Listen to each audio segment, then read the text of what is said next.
এই দাঁড়ান, আপনি অফিসে যেতে পারবেন না।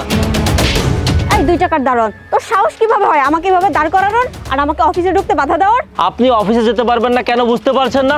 অফিস টাইম কয়টায়? 10টায়। আপনি এসেছেন এখন প্রায় 11টা বাজে।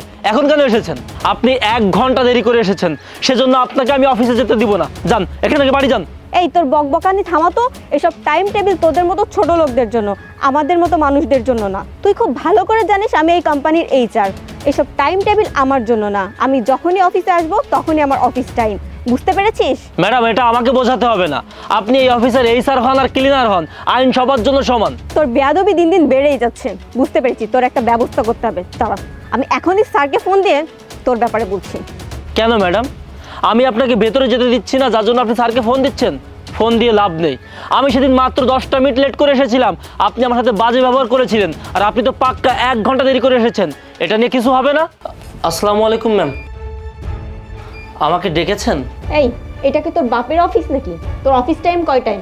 সকাল 10টায়, আর এখন 10টা 10 বাজে। তুই এত লেট করে এসেছিস কেন? ম্যাডাম, আমি ইচ্ছা করে দেরি করিনি। আমি যে বাসে করে আসছিলাম পথিমধ্যে ওই বাসটা নষ্ট হয়ে গিয়েছিল, যার জন্য আসতে দেরি হয়ে গেছে। এই শোন, আমি এই কোম্পানির HR। তোদের মতো ছোট লোকদের বাহানা শোনার সময় আমার নেই। আজকে আমি তোর স্যালারি কাটবো। ম্যাডাম, এটা কি বলছেন?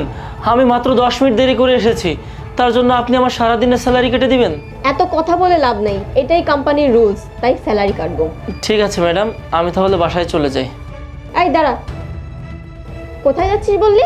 ম্যাডাম, যেহেতু সারাদিনের স্যালারিটা কেটে নেওয়া হবে, তাহলে থেকে কি করব, তাই তো বাসায় চলে যাচ্ছি। তোর স্যালারি কেটেছি তার মানে এই নয় যে তুই বাসায় চলে যাবি। চুপচাপ গিয়ে ডিউটি কর, এখন তো ডিউটি করতে হবে। আর হ্যাঁ, আমার জন্য 1 কাপ চা নিয়ে আসিস। ম্যাডাম, এটা কেমন কথা? আপনি আমার স্যালারি কেটে নেবেন, আবার ফ্রিতে ডিউটিও করাবেন?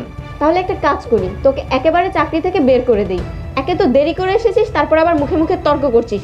যা গিয়ে ডিউটি কর। ঠিক আছে, আমি যাচ্ছি। সেদিন একটা ঝামেলায় পড়ে আমি মাত্র 10টা মিনিট লেট করে এসেছিলাম, আপনি আমার স্যালারি কেটেছিলেন, আমাকে দিয়ে এক্সট্রা কাজ করিয়েছিলেন। আর আজকে যে আপনি 1 ঘন্টা দেরি করে এসেছেন, এর জন্য কোনো সমস্যা হচ্ছে না? আর এর জন্য কি আপনার জ্বলে যাচ্ছে? তোর এই ইমোশনাল ড্রামা আমার সামনে দেখিয়ে কোনো লাভ নেই, এতে আমার কিছুই যায় আসে না। তুই এসব কথা বলে আমার মন গলাতে চাচ্ছিস? আমার মন তুই কখনোই গলাতে পারবি না। আমি আমার কাজ করে যাব, আর তোদের মতো মানুষকে শিক্ষা দিয়েই যাব। 2 টাকার একটা দারুণ হয় তুই কোম্পানির HR-কে জ্ঞান দিচ্ছিস? এত বড় সাহস তোর, আমাকে বোঝাচ্ছিস? আজকে তুই আমাকে গেটের বাইরে দাঁড় করিয়ে রেখেছিস, এখনই তোর নামে স্যারের কাছে বিচার দেবো। দাঁড়া।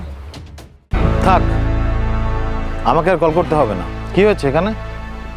দেখুন না স্যার, এই 2 টাকার দারোয়ান আমাকে গেটের বাইরে দাঁড় করিয়ে রেখেছে, আর আমার সাথে অনেক বেয়াদবিও করেছে।